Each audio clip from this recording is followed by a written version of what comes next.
I will say that it is a little different than like the .com bubble because at least some of the value is physical. Like, GPUs do have at least some physical value, unlike the Yeah, concept of yahoo.com or askjeeves.com or whatever, which has yeah, no inherent value.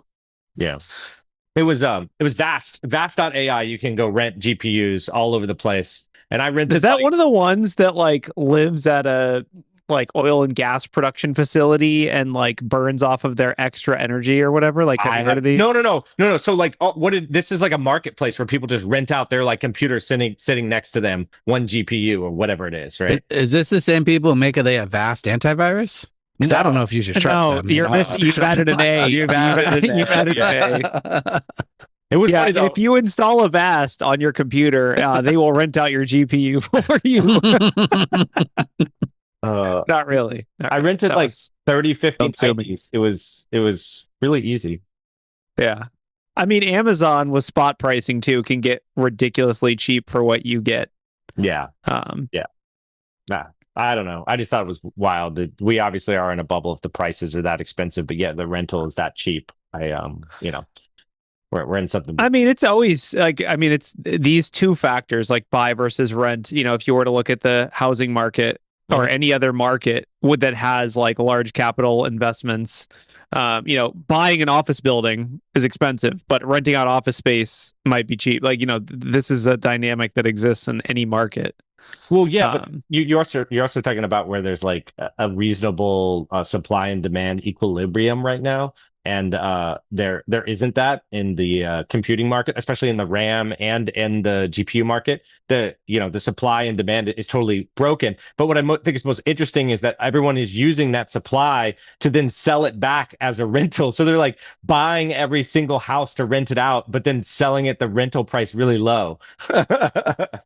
yeah. Just so you want. Speaking of, I don't know if we put this article in our show notes or if it really would need to be, but did you guys see that there's like a price fixing lawsuit that someone filed against Micron and the other in-memory No. manufacturers? No So, good. I mean, this is like not really cybersecurity, so we can cover it in pre-show. But basically, uh, people are upset about the whole RAM thing, RAM pricing, to the point that there's actually a class action lawsuit, 14 individuals and three businesses against Samsung and SK Hynix and Micron, the three major manufacturers, specifically covering DDR3 and DDR4. And basically, the claim is that they stopped making DDR3 and DDR4 intentionally to drive up prices Mhm. for it. But, we'll see if it pays out. I mean, obviously, it'll be very difficult to prove whether that price collusion type activity actually happened or if it's turns out it's legal to just maximize profit. That's legal. So Mhm. we'll see if anything happens from that. But it is a real article. I'll see if I can find a real link for it. I was reading something that said that every time that sometime there's like a price collusion, eventually some competitor figures out the way out, and the price colluders pretty much get ran over pretty hard. We can only Yeah. hope. We can only I mean, hope. I Yeah. have no, I don't know. Like, I could see I it going either what? way, but basically, people are upset about prices for low end RAM, which should be Yeah, I was cheap. about to.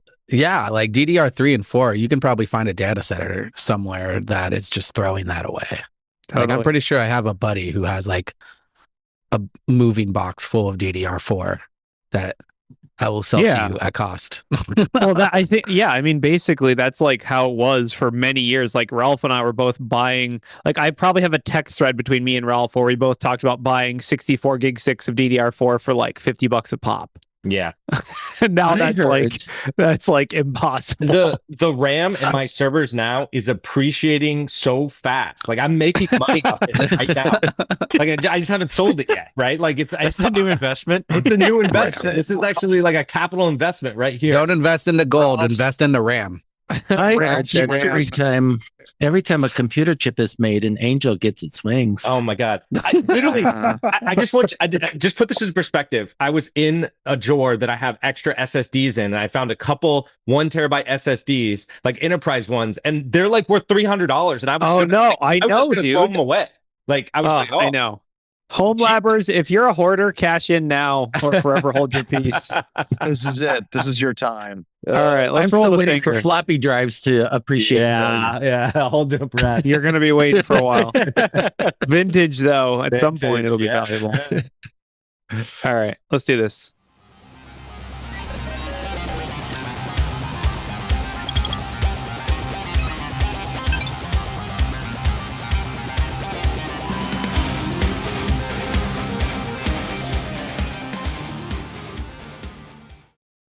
Hello and welcome to Black Hills Information Security's Talking About News. It's July 6th, 2026. Somehow it's July already. And this is not an AI-generated podcast so far. John Strand, well, if you're watching this or listening, it will look and sound like John Strand is being generated by AI. But believe it or not, he's really here. And he'll say something right now that proves he's not generated by AI. I'm pretty sure I saw it. All right. So obviously, we'll go through introductions real quick. My name's Corey Ham. I'm director of continuous pen testing at Black Hills InfoSec. I'm always pen testing. And I don't know what that actually means. But Ralph's here. He's a home lab hoarder. That's his job title. He has more money in RAM than his house is worth, but that's okay. Exactly. It's appreciating much faster than my home. We've got Hayden, who's currently looking for jobs on the McLaren F1 team because he's in the SOC, and that's just hard. That's hard work. That's the wrong team to look for jobs on right now. Yeah, I don't really follow F1, so I don't know what that means, but it makes sense. And then we've got Doc and is it Fletus? Fletus? It's Fletus. Fletus. All right. You guys want to introduce yourselves? Go for it, Go for it, Fletus. Doc. Wow.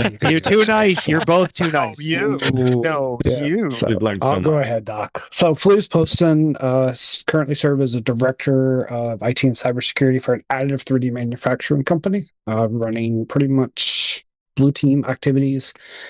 So excited to be here. Awesome.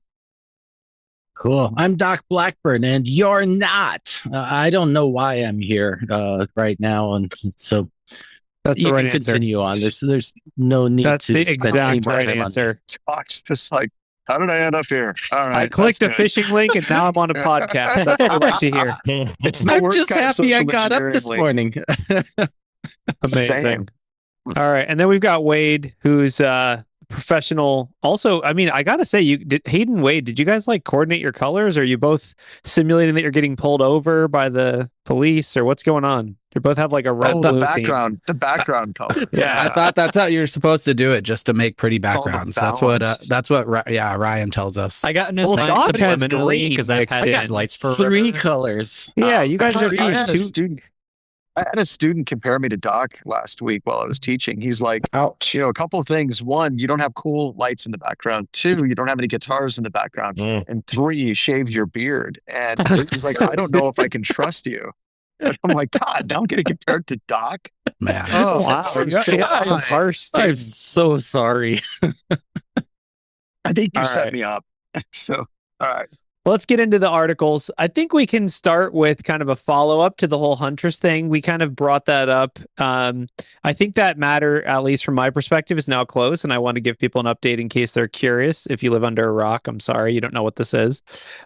Basically, Hunters is a defensive operations company who does a lot of threat intelligence. And recently there was a whistleblower who left the company and was basically claiming they were mishandling interactions with criminals and law enforcement. Basically, I think my summary or like my take on this is that it appears that yes, this did happen. What the person claimed, basically, an employee involved in an investigation did kind of tip off a criminal that the cops are come onto you or whatever. Huntress is claiming basically that activity was investigated and handled internally. And my read on the situation is that the whistleblower who left was not super pumped with that internal resolution and was like, okay, I'm going nuclear. So that's basically my take on it. They obviously did confirm some of the stuff we speculated about last week, which was that they do sometimes interface with law enforcement, and they do also interface with cyber criminals, because that is the nature of being threat intelligence investigators. But also they confirmed that, according to them at least, nothing malicious or illegal happened. There was no tip-off, no investigations were put in danger, no agents or other people were put in danger. I mean, it's a really tough situation. I got to say that, I kind of see both sides of this one. I get it from both perspectives. Obviously, going public is kind of the worst case scenario, but I don't know. What are people's thoughts on this? I feel like it's kind of closed and weirdly in a way that kind of works for everyone. I don't know. I don't know how Kyle and the team could have handled this any better, because they basically said, yeah, it's kind of true, but there's more to it. And we can't talk about it. Yeah. And see, that's what sucks about living in a gray area, right? Like, you're always going to have these gray areas, and they can't come out and say flat out, no, this is a lie. They can't come out and say, yes, it's 100% true. It's true. There's going to be nuance. There's going to be something in the middle of what's going on here. I really don't think that Huntress could have won this at all. I think that the statement is about as good as it could have been. It's still bad. I'm not crapping on it like it could have been written better. It's just, it's nuance. And they had to leave some info out intentionally. They had to. Yeah. And I still say this, that social media is not a place for nuanced conversations. And I'm sure that there's a lot more data about this that we'll never know. And to be honest with you, if they're working with law enforcement's happy, then it's none of our business. Let's move on with our lives. All right. I agree. Any other takes on this? I think it's basically what I would say is, if you are an organization following this and you do kind of similar activities, I think it's worth sort of trying to navigate these situations carefully, right? Just like they are. Always. Yeah, I thought what we're supposed to do with social media, though, is to make a lot of drama about nothing. So I thought we were supposed to do that. It was the wrong podcast, Hayden. How dare you? And then Ryan big screens me. Thanks, Ryan. Yeah, and then Ryan throws him up to the big screen. Yeah. So yeah, we try not to do that. No, and that's about all I got to say about that, Doc. Since we're doing old references, right? Wow, so. That was a good one. As far as this article goes, I was going to say this has real strong energy of, we've investigated ourselves and discovered a vocabulary problem. Yeah. All right. On another, I guess let's stay in law enforcement corner for a second. One scattered spider hacker was been extradited to the United States. It's a dual U.S. and Estonian citizen who's facing charges in the U.S. His name's Peter Stokes, and he was arrested in Finland on the 10th of April. He was involved in 4 scattered spider breaches, which, if you don't know who Scattered Spider is, they're basically an English-speaking threat group that was doing a lot of social engineering activity. They were the MGM breach party responsible for that, and have incurred a lot of damage in ransomware. Also, I mean, there's not much to talk about with this article, except for, I don't know if it'll come through in the summary, but you have to show the picture, because I'd like to congratulate I'd like to congratulate the U.S. Department of Justice for maintaining their perfect streak of finding the most embarrassing photos of someone they possibly can and using them for the news articles. And they did a great job here. Such a loss of aura. I'm sure this poor kid has so many photos of him that are so much more reasonable than this. No, and this is what they these are the only 2 photos of this kid. I go back to Hayden's comment. This is why social media is bad. Any and every photo can be taken and used against you in the court of law. These are the only 2 photos of this person. Yeah, and he's got like a Gatorade water bottle. Like, you got all that money, but a cheap $10 water bottle. So, hey, is he wearing a necklace that says "Hack the Planet"? Yes, he is, and it's a diamond necklace, by the way. Oh my God! Oh man! Did you guys see how they caught him though? So did you? No. There's an article in Tom's Hardware that they used a Windows Microsoft using a Windows 11 identifier. They worked with the FBI to identify the actual to get the GDID data to help with the FBI with catching him. So the global device identifier on their Windows instance, they actually use that to help track him down. Bro, this dude was Interesting. hacking on Windows. Are you telling me Like, that operating systems track and collect information about their users? That's BS, dude. That's why I only use they Arch share Linux. them with vendors. I only use Arch Linux, so then my OS is Yep. always completely broken and I can't do crime. Here's the wildest part. People get upset when they catch you doing a crime, but when they sell that exact same data to advertisers, they're like, oh, okay, that's just part of business. Yeah. I mean, yeah, it is what it is. You know, criminal justice system hopefully will work as intended here. I guess one last thing, John, question for you. Hypothetically, if this person was wearing a BHIS shirt, how do you feel? Like, is it no press is bad press, or like It depends. It depends on the shirt, right? If they're wearing spearfishing social they're club? wearing like Rekka really doesn't it's kind of, just a clothing brand, right? But if it's like BHIS, like any of our Staff standard wear. shirts, He's got the staff corporate shirt. I might be a little uncomfortable because I don't think our shirts pair well with that haircut. Oh, I see. If you're looking at it Yeah. from a strict fashion sense, our shirts do not pair well with diamond necklaces that say "Hack the Planet." That specific hairstyle, and I think it kind of clashes with a handful of cash. But other than that, I'm fine with it. All right, moving on. There was potentially a leak this week. It's a pretty spicy one. Basically, the claim, this is leaked information claiming that hackers breached DHS's information sharing network. This one, I think there's a link somewhere to it. And there's a few different, there's a Reuters article about it. There's a few different articles about it. I'll paste. But basically, John, have you read this one? I have. And it's possible that they broke into this network. I don't know what the level of damage would be from it, because a lot of these data sharing networks, threat actors and breach data and things of that nature, especially whenever it's unclassified, like sensitive, but I think it was sensitive, but yeah, they said unclassified data. information. They haven't named the network that was supposedly breached, and it just says it was an information sharing network. And it's usually anything that's unclassified. The network that broke into has like crap data.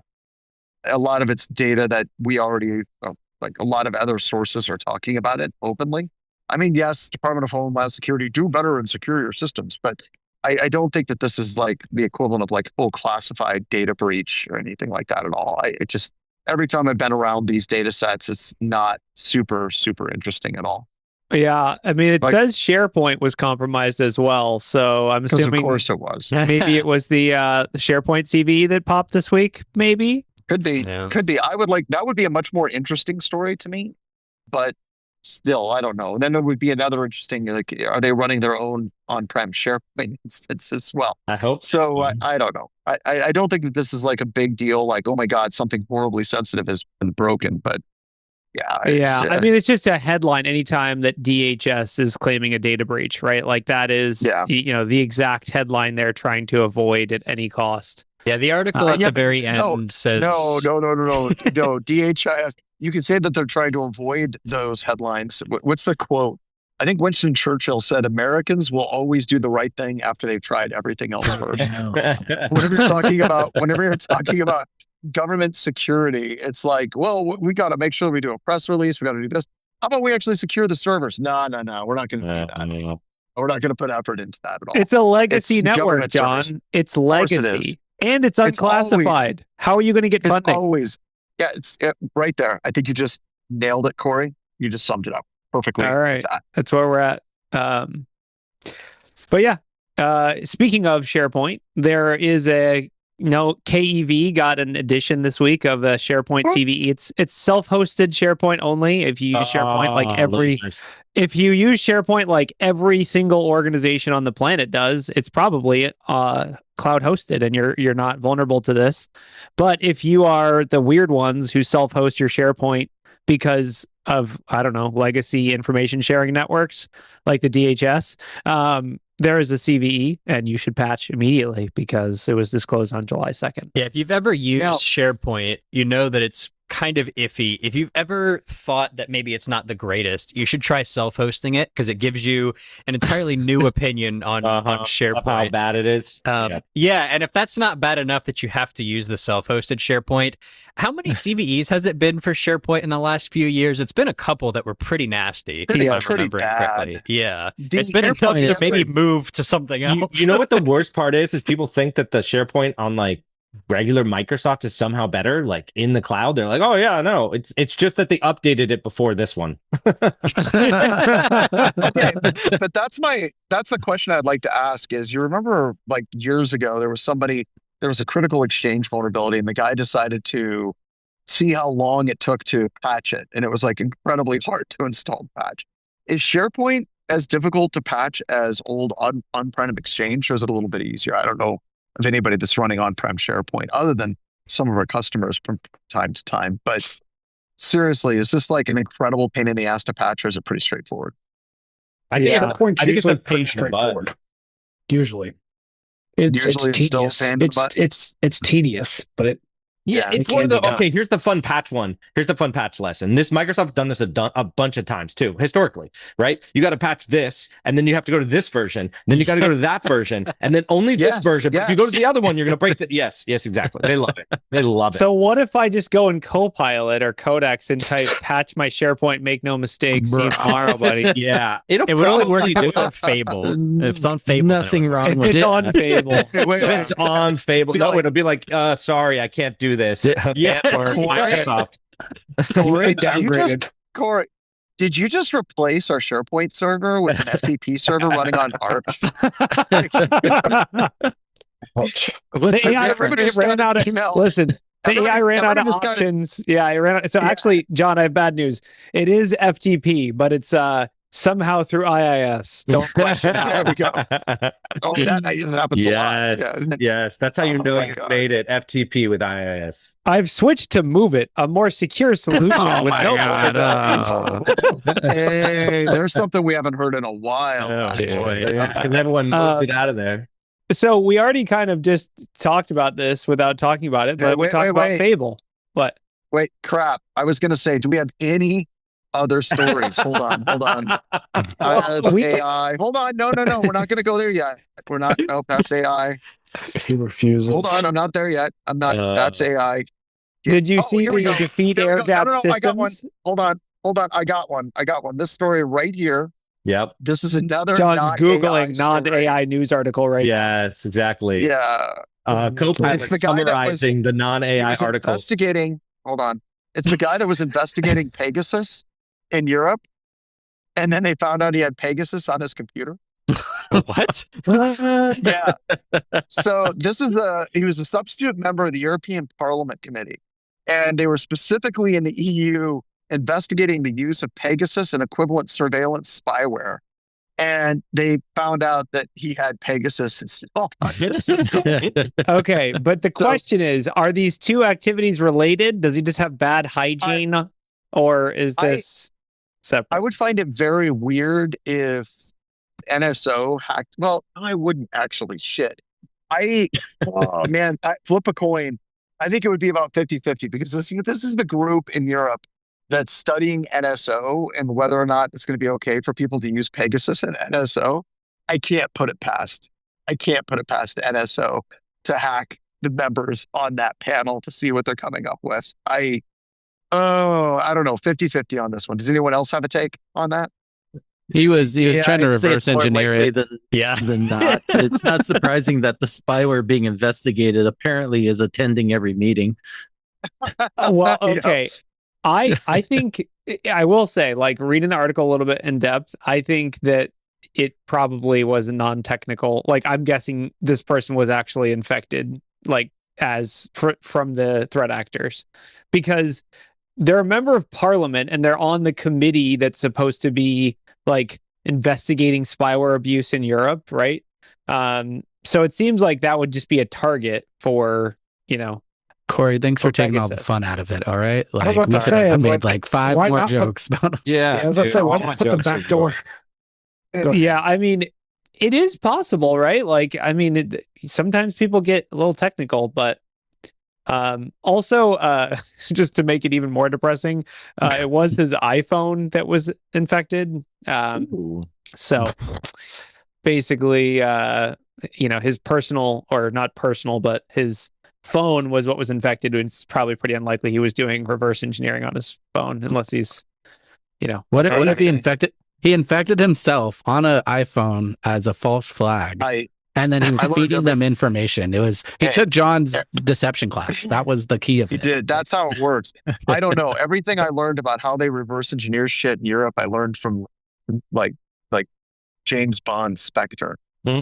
Or was it Skyfall, where the guy was just like running it on the actual network and blew up the building. So I don't know. Maybe. Yeah. I mean, basically, it is dating back a few years, right? This is 2022, 2023. I don't know exactly. Honestly, it's super interesting to think about. We don't know how active tools like Pegasus really are today. We don't know if these are still running rampant or not. There's been a lot of regulations around them. Obviously, Apple filed some lawsuits against these companies. Like, it's a pretty active, like, Apple's worst headline is, we can hack your phone with Pegasus or whatever. It's kind of crazy because you have to think of it from the nation state level.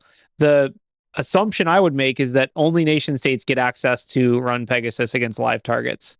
And so the question is, what nation state is running a live Pegasus infection against a member of parliament?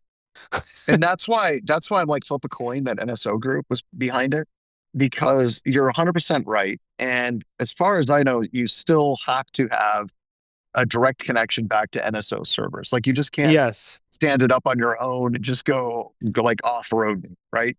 So there's no cracked copy, although if you Google it, you will find a cracked copy. Don't install that. Wait, what? I was trying to keep up with my hackers. I think Apple's just upset that they're not getting a 30% cut for each install. I put it in the App Store. Doc, I would love to say someone tries. Yeah. It's like, Doc, I just got a pop-up. It said I have to download this app from the store in order for it to run properly. That's spear phishing in the future. It's like, go to the App Store and download BHIS-Pegasus. Is not SpectreOps Pegasus, not Trusted Sec Pegasus, BHIS Pegasus. It's going to open up the app, and it's going to ask for a callback URL, and that URL. You have to put this in. I thought the European Union changed the rules so Apple has to have an alternative app store or whatever. I think that was one of the laws they did change. So I don't know if it's in effect yet or not. I don't know. I think it'll. But that's what Apple Intelligence is for. You just tell Siri to go to use Apple Intelligence and put it back for you. Yes, that's good for preventing it from ever getting infected, because Apple Intelligence is useless. I was going to say.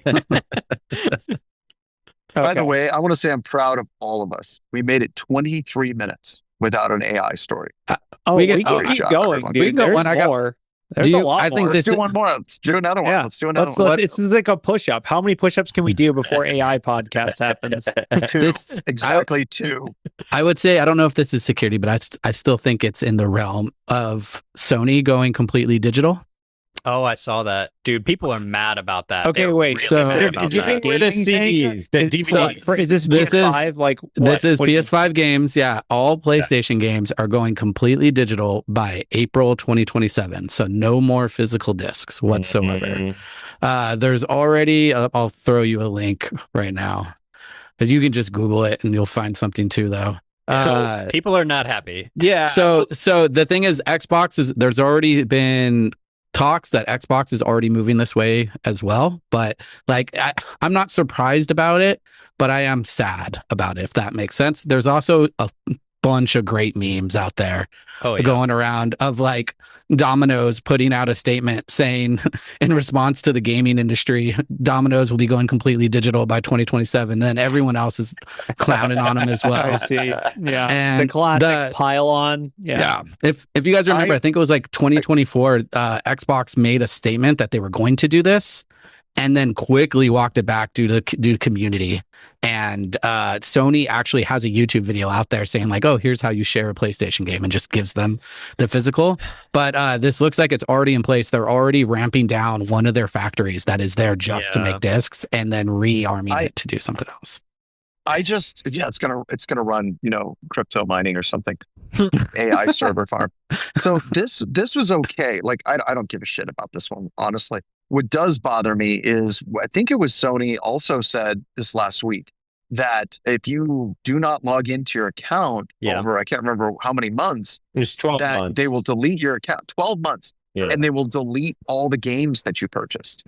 And that's a bigger deal for me. I don't know why people are more enraged about that. But John, that's the same deal. It's like they're actually so interconnected. It is. Yeah, it is connected. Yes, because if you don't have a CD now, if I lose my account, I lose everything, right? And then it just really comes down to the general thing: do you own anything? And you don't. Right? Their goal is for you to not own a thing. Like an Amazon book, you rent it if you buy it. You from rent Kindle. it. If you buy a game, it's now a rental. Everything's a rental. They don't want you to actually own anything.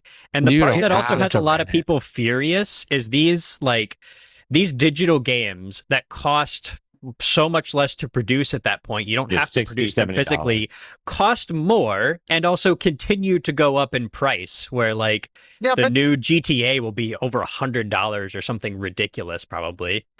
Yeah, but the physical disc, a lot of the games my kids would get, you would get the physical disc, but you would still have to associate it with an account. The disc is useless. It that just was has to halfway download too. anyway. That was like the gateway drug. Expansions and yeah. I mean, I it's think just Sony having a great way of saying you no longer own the game, but please enjoy paying $70 for permission. Right. Do you want to pass this game down to your kid? They now need to pay for it themselves too. Go to hell. I think there's two takes on this. One is there's always going to be a counter to this, right? One is vintage gaming, which is probably just as popular as it ever will be, are going to get even more popular, right? People, especially of our vintage, are more interested in playing games they played as a kid on NES than they are in GTA 6. Also, I think for most people I talk to that play a lot of video games, most of them have some kind of a Game Pass type subscription and just kind of flop around. Like, I don't own any of the shows or movies that I watch. I just have they're Spotifying video games. Yeah, they're Spotifying video games, which that's fine if that's the model though. But if you're purchasing a game for $70, you would assume that you at least have some amount of ownership over that product, which you don't. You never will if they have. Yeah, I mean that's an interesting one because it depends on where you buy it, right? Like right now we're still in the kind of transition phase of it depends on where you buy it. But yeah, long term, perpetual licensing is dying, and that's really what it's getting to. But I think it's already dead. The disc is there. You should be able to copy all of it off and be able to save it and be able to, have it to play, because you bought the license one time, right? Basically, but Ralph, you're talking about the legacy stuff where now everything is subscription based. I want you to pay me every month because you can't have this perpetual license anymore. Yes. I mean, basically, they're adopting. They've seen Amazon or other vendors do this, Spotify, et cetera, et cetera. A lot of other industries have already moved to this model, and so they're just following it. The thing is, though, with the video game stuff, especially with Xbox, right? They started losing money on their subscription base. And now they're slowly walking stuff back. Hence, there's another story with Xbox laying off a bunch of people, and it's all their gaming division. And they brought the price down to try to bring gamers back, but the subscription model isn't doing so well for gaming wise. I mean, that's interesting. I basically what I would say is I think this does also, to tie it back into cybersecurity, this puts a huge target on the back of the firmware for Sony and them as a company of this basically means people want to jailbreak this 10 times harder. Right. And there is a real thing, which is basically if you make piracy the easiest and cheapest alternative, people will just do piracy. The only real way to prevent piracy is to make it easier and cheaper not to pirate it, right? It was that's exactly what Netflix did. Whenever Netflix, it was kind of like Netflix and Amazon all the different Pirate Bay shit just kind of went away because it was so easy to just get a Netflix subscription or just get something on Amazon Prime. Now, all of a sudden, like, you have to have like 5 different subscriptions to be able to get to things. And now you're right. People are just like, well, looks like I'm going back to piracy. Going back onto the sea, my friends. Now for PlayStation, you need the $600 console, and then you need their $20 a month subscription, and then you're buying the digital copy of the game. Ralph's already running local models. We might as well have him run a couple emulators for us too. That's a great thing. Can we get on that? Yeah, I mean, honestly, I'm curious to see how this evolves long term because, like, first of all, Steam and the other like PC gaming can lean hard against this and kind of be counter positioned. Yeah. And it might just take, like, everything's poised to make console gaming kind of die. You have PC gaming being the most like polished it's ever been with the Steam machines and the Steam Deck and all that stuff. You have consoles getting as expensive as computers. You have now subscriptions for everything, and Microsoft doing poorly with Xbox. Like, we're basically down to like 2 consoles. I don't know. It's rough out there if you're a console gamer. Yeah, and Wade mentioned the other Microsoft story. So that story is Microsoft, but also largely Xbox is where the focus comes out. Yes, because I think it was the CEO of Xbox. She mentioned it on Twitter or whatever. I'm not going to say the word. Did they mention the word as their layoff? Or yeah, I think so. Yeah. Because it's 4,800 people, and then 1,600 of which will impact Xbox today. But they mentioned it like very early. This is through like 2027 is what this is going to go through. It's kind of messed up because it's literally the blog or the like internal email subject was resetting Xbox. Yikes. Yeah, you got to remember, like a little while ago, they bought like all the main developers, right? Because they're going hard on the subscription model. That was a bad decision. And I think the CEO mentioned that specifically in her release, was like, this was not the right call to buy up a bunch of studios. That was not the correct decision. I think it would have been the right call if they gated all the games, right? Like they bought some of the biggest ones. If they would have said, hey, Sony, screw you, like then it probably would have worked. I mean, I think they just didn't make very good games is basically what it comes down to. Like they spent billions of dollars making games that no one wanted to play. Basically, it's what it comes down to. And I can see the appeals of Xbox and all that stuff, right? Like I play most of the games that I do play on a PC, but I can see the appeal of an Xbox where you spin it up and like you don't have to update anything and everything's ready to go. But now it's to the point where you turn on your Xbox and it's a 90 gigabyte update for something, and for whatever reason it didn't do it automatically. Like it's as much upkeep as a computer, but then you're paying, they have like 4 tiers for their Game Pass now or something ridiculous like Netflix. Like it becomes more and more convoluted. Like I hit my download last month. I hit my download limit on my ISP. Yeah. And then they charge you $10 for every 50 gigs over. And I went 100 gigs over. Oh, yeah. Wow. Whoa. Good. There's still a simple solution to this that you're all missing. Is it not? Minesweeper is still free. Is it? Yeah. I only play Minesweeper with online. Oh, it's online. You still have to be online though. It's not even on the host. Like, but it's not behind a paywall.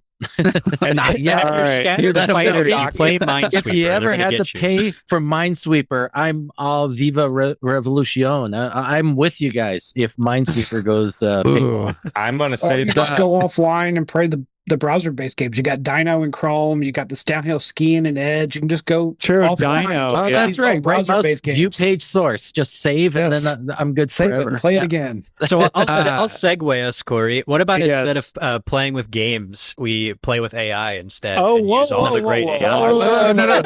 I got a good one. Last one. More, dude. There's more. There's so many. Claude routed Command and Conquer Zero. Yes, but they routed all of Command and Conquer Zero and ported it to iPad in 4 hours. Yeah. What? Yes. See? So developers got something. So that's why GTA 6 is going to be taking a year and a half to port, is because they don't have Claude. Pretty much, yeah. So if you want to port any game whatsoever, just throw Claude at it with a Fable subscription and sit back and relax.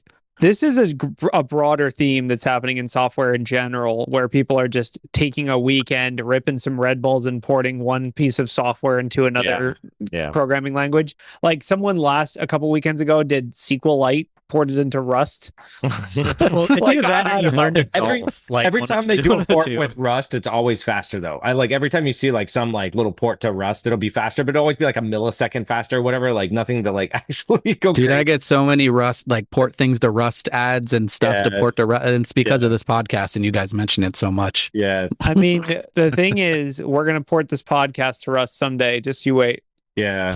No, actually, 75% faster, and it's going to be memory safe. So I actually to widen that up just a little bit more though, and I think what Corey's probably hinting at is that we're going to see a lot more compatibility across different operating systems in games because it's so, or not just games, software as well, because it's very inexpensive to do these ports, right? Like the large language models are good at looking at already existing code and just modifying it for that other languages. It speaks most, especially for small legacy code bases like this. If it was running on Windows XP, Claude can rip through it in like 5 minutes. Like that, like the code bases are small. So then what is Claude 5 years from now going to do too, right? Exactly. So I mean, let's fast forward and just say, but I think that, here's the deal. Hey, I made this game. I love it. It works great. But hey, I want to port it for our iOS, and I never had the time to do that. Hey, look, now I can as a developer for a very low amount of effort and money. So totally. Yeah. I'm sure app stores are about to pop off. Like the amount of submissions. It's probably going to be the same thing as like the HackerOne thing where they just have to shut down new apps because making apps, like especially simple apps, I've personally done it for iOS or Android, is incredibly simple with large language models. Like the barrier to entry is like almost zero. That doesn't mean that it's good or bad or whatever. I'm just saying that you're going to have so many apps out there that do like one thing, which is like the joke, where they have the app to turn on the flashlight, like just the stupid amounts of apps that'll be out there. Okay, so and I think they have. Well, let's coin the term slaps right now for AI slop apps. The amount of nothing is gonna. The shit is not gonna slap. Let's just say that's not. And there's what you're saying is I will deploy an app, but I'll never be able to update it because I vibe code it. No one's ever going to tell me how to report it back in. Oh no, another vibe coder can do that. Just save a little memory for Claude that says you are an expert senior principal software engineer. Make no mistakes. Make no mistakes. The key, I do love people that like hard code the number of years of experience in the prompt. It's like, is there going to be a difference between a senior pen tester with 10 years of experience and a senior pen tester with 15 years of experience? I don't think that prompt is going to change. Oh my God. But senior pen tester with 100 years of experience. 100 years of it's like, I don't know what to do. We're breaking time continuums. It's more than the anyway, what else we got? Let's dip into some AI stuff. There's the Medtronic breach. This is ShinyHunters. Not AI. That was a joke. I tricked you all. Basically, this is, I think, from my perspective, just your traditional ransomware. This just feels like there's kind of thin on details, but unfortunately, some social security numbers were disclosed. Not that really matters anymore because they were all already disclosed. They basically, the stolen data has never been exposed, so we'll see, I guess. It's unclear if they paid or exactly what happened, but basically they disclosed the breach and the data was never public. So, I mean, the good news is you have 24 months of credit monitoring. You get 2 years this time instead of 12. You get 2 years. Talking about add it to the 60 years I already have from other right. Exactly. That was kind of one. We sort of already talked about this a little bit, but it appears so. Flipper Zero. Does everyone know what that is? It's basically a little device designed to annoy anyone with a Bluetooth compatible device at a security conference, from what I can tell. And basically, it's I'm not sure exactly. Did they like stop supporting it, or I'm just the article is basically saying like, okay, firmware, is going to be supported by the community now.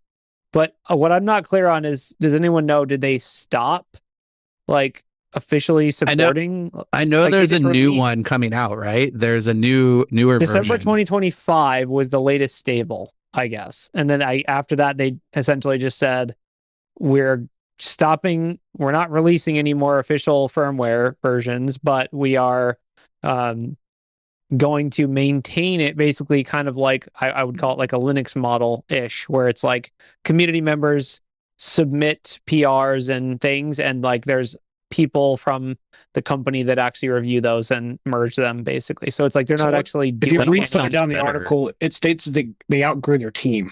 Like it says 1 million Flipper zeros generate so much communication that the smaller team can't manage. So they're asking the community to help them manage it, which is why they disabled direct messaging on their social media channels. I mean, it makes sense, especially in the era of vibe coding. Like, can you imagine how many PRs they probably get every week? I think it's like OpenClaw got like 100,000 or some insane number where people can just throw slop at platforms as easy as they want from their phones too, if they want. Like, I mean, a lot of times these one-off features, though, you don't even need to submit it back. You're like, this one's for me. right, You know? exactly. Like, you don't have to PR it. You don't have to. You can just keep it. You can keep things and for like yourself. I mean, but you can just be like, hey, I built this thing. It works great for me. It does what I wanted. So now I don't have to complain in the forums. Would someone please build this? Yeah, keep your slop code to yourself. No one wants it. Has anyone let I've been wanting to do this but haven't, and I wanted to clone what are the Disney things that go on top of the box, Ralph, that play music and stuff? Oh, I've already done it. You can, but you straight clone them. You can't destroy. They're called Tonys, by the way. The Tonys, yeah. You can't just clone.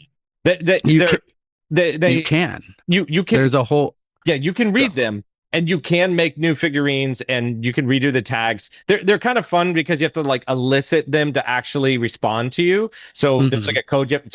If you just try to use your flipper, right, to read it, it's not going to work. You're going to need a Proxmark and a little bit of time, but yeah, you could totally do it. Yeah, there's some fun research into that. So I want to just plug my flipper into my computer and just let Claude do it.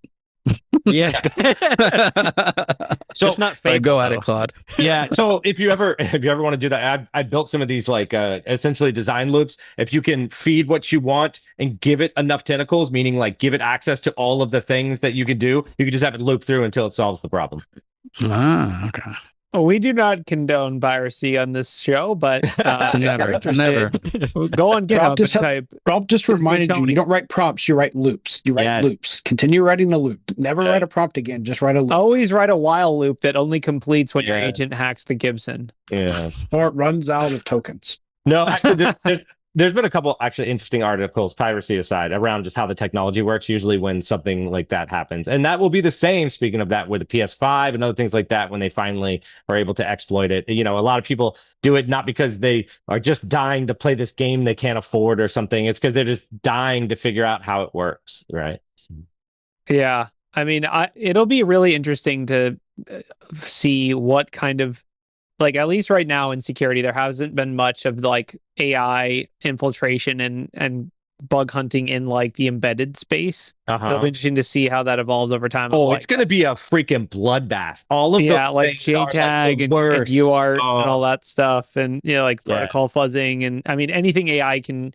There was a it'll be recent. fascinating. There was I don't know how necessarily it's pretty recent. Essentially, there was a vulnerability in some of the Bluetooth chips, right, that are used in headphones like the Apple Beats and some other devices, Bose, JBL, a bunch of stuff. Anyways, essentially, the vulnerability allowed you to totally compromise these devices remotely because the interface for the communication was just not secured at all, and these chips were used, and it was board. So anyway. That is like the most dystopian, like, okay, this is the new version of listen to my mixtape. It's like you're in a public space and you're walking around with your headphones and an AI agent hacks into your headphones and says, hello.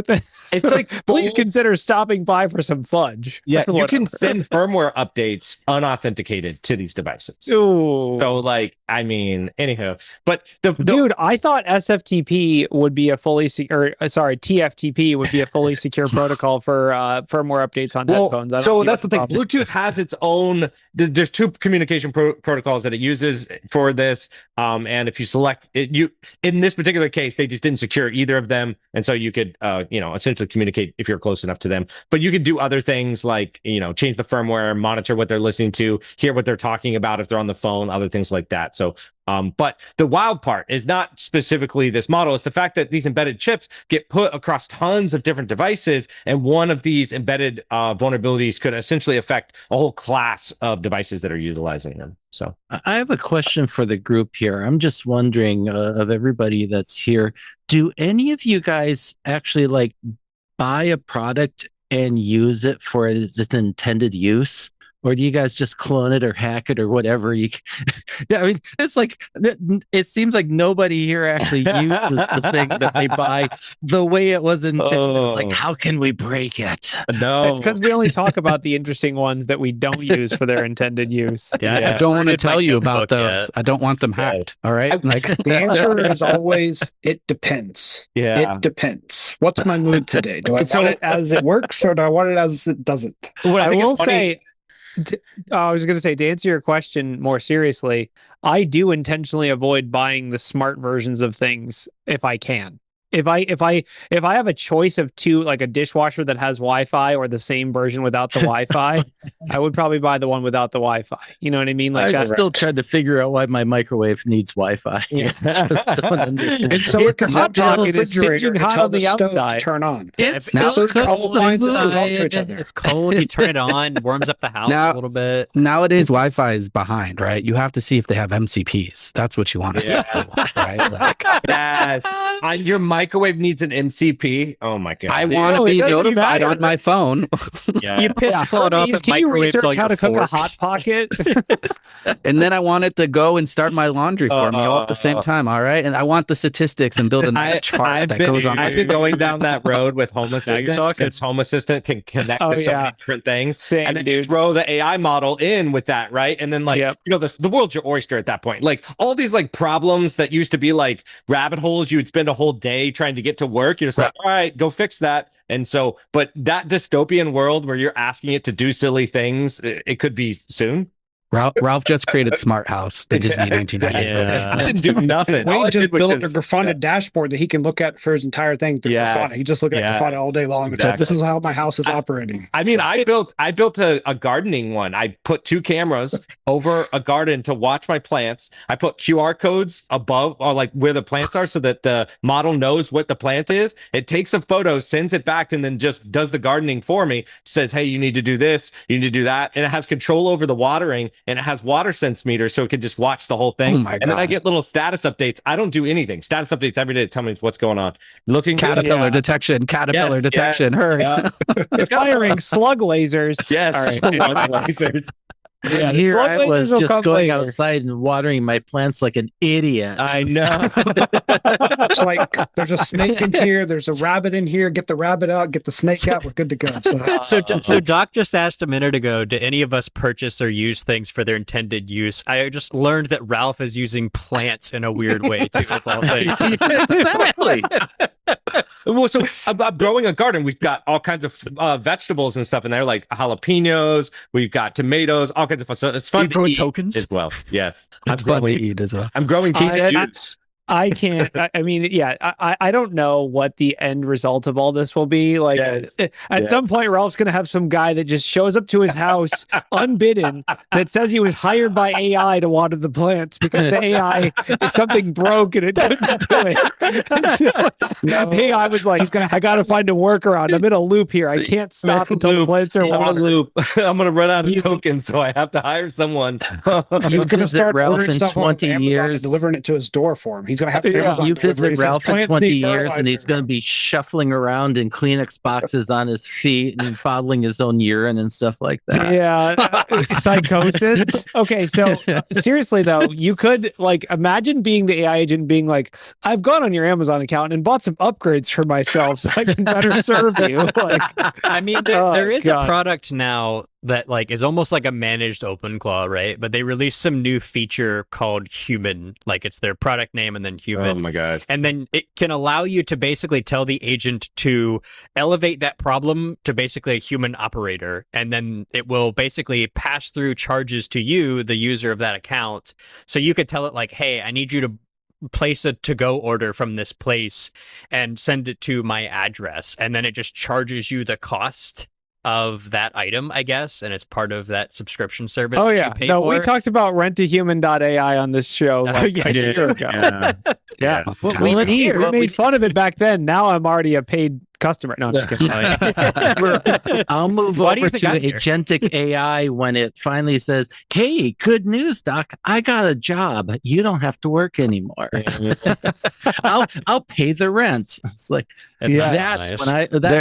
that's AI for me. That's the what I condition want for your to see. while loop. Just say, agent, loop Mhm. until you can pay Yes. my rent. Otherwise, please don't do crime. Slash goal, get a job. Don't do I have Get a job. I have Oh a my reference goodness. that's back to the news article. Did you hear that Amazon has stopped accepting customers for their Yes. Mechanical Turk?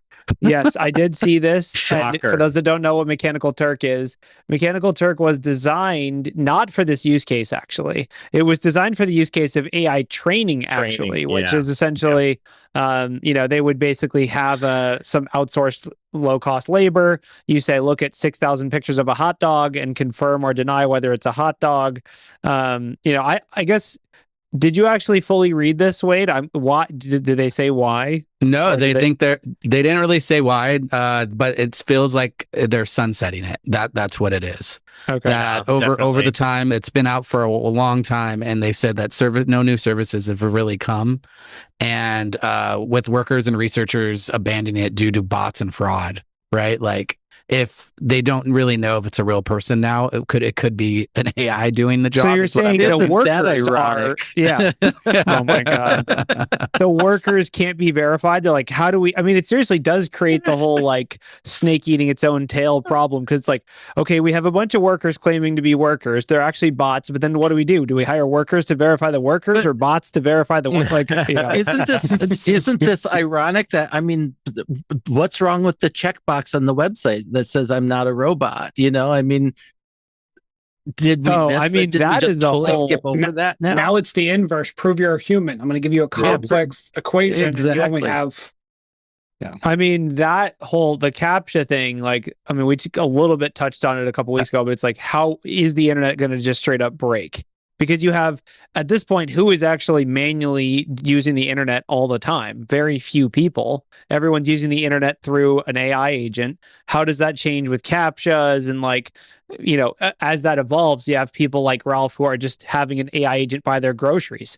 So now all your CAPTCHA is a potential way to prevent, or I guess that's Hayden that does that. That basically, you having an AI agent, if there's a CAPTCHA, you are missing out on potential revenue, right? You are like, if you require someone to buy, and then the AI agent's like, I got to bypass this CAPTCHA. What do I do? And maybe like verified agents. I think that might be something that goes through it. Like interesting. an agent that's tied back to an actual account as opposed to just like malicious.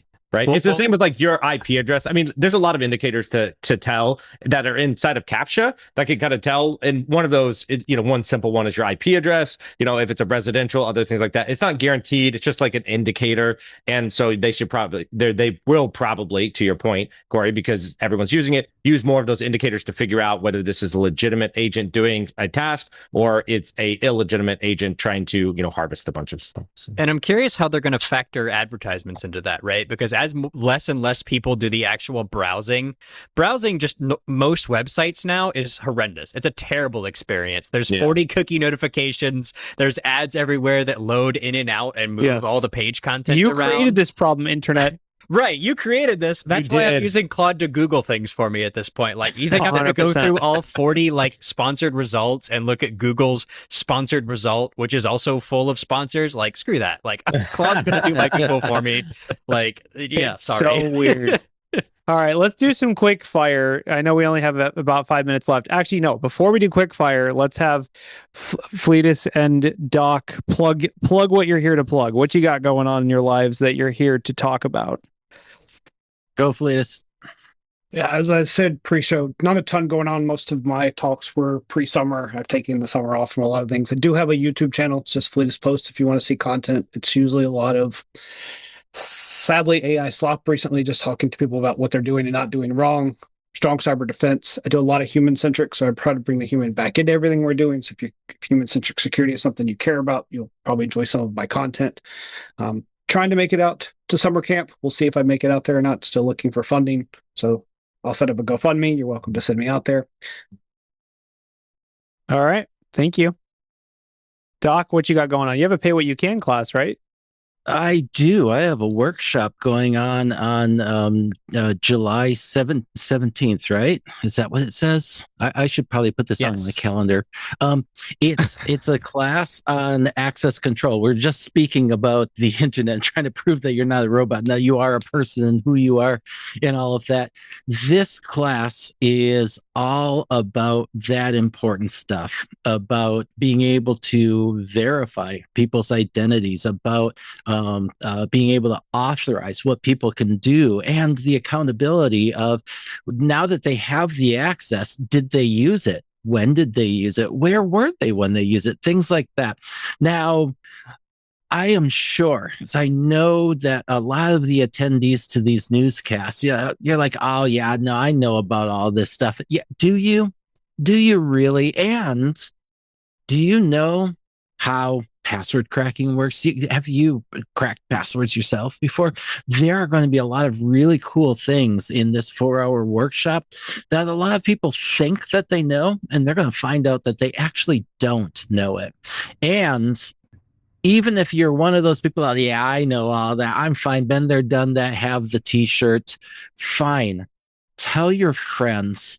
I don't know about you guys. I know that everybody here in this group, you all know people that say to you, hey, you're in security. How do you get into security? I get asked that all of the time. And one of the things that I've done it's been about a year now that I've really been working on this, is to get people the training that they need at a price point that they can afford. And so pay what you can is a great model for classes like this. Tell your friends, tell your family members, those relatives, that kid that just graduated high school or college, tell them about this course, because while I'm going to teach next level skills in the course, we assume no knowledge of technology when we start. We build up very quickly.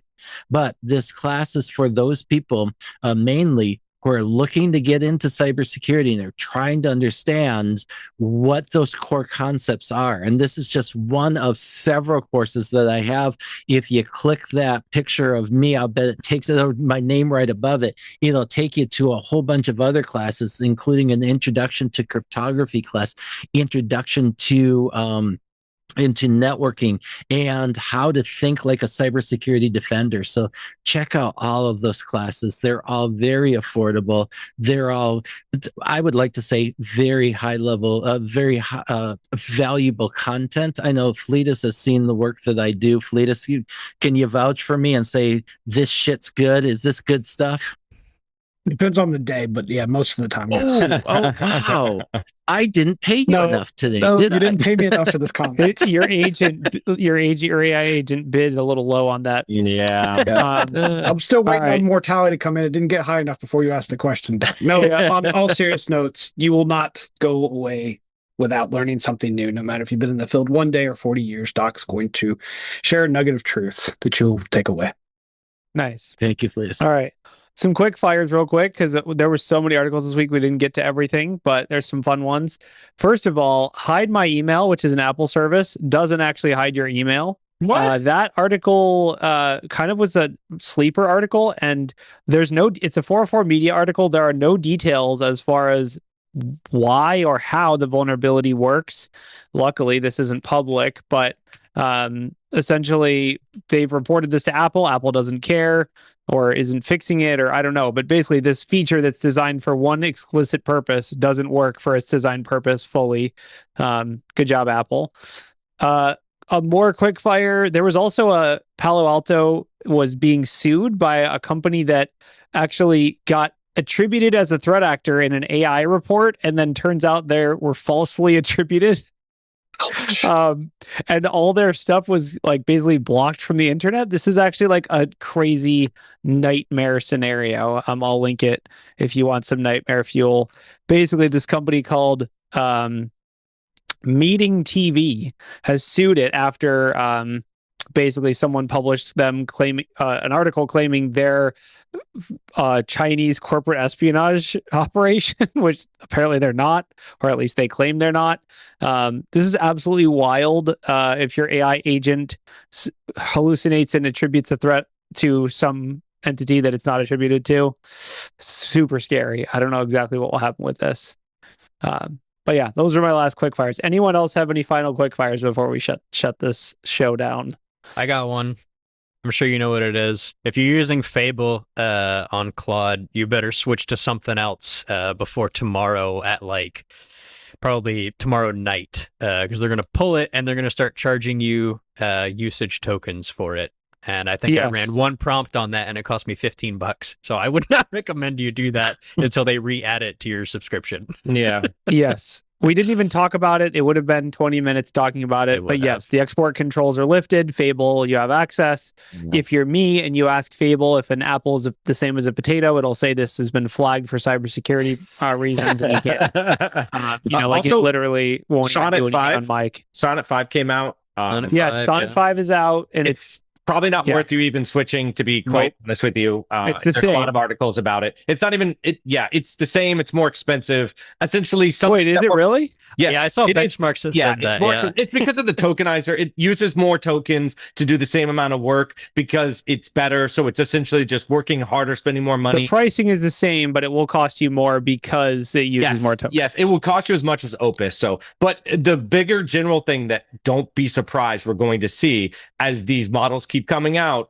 is they're going to somehow be more expensive every time, as opposed to no cheap. way. Yes, what an epiphany! What an ephany! Are you telling me that the graph only goes up and to the right? Oh, it sure does. Someone's got to pay for that rent. Once again, Ralph's local AI is just looking sweeter and sweeter. All right, so that $40K was money well spent. All right. All right. Thank you all for being here, and thank you for attending if you're in the audience. We'll see you next week. I won't be here. I'm going on vacation, but I'm sure someone will be here to run the show. So have fun. I'm going to call in sick. Bye-bye. Later. Bye.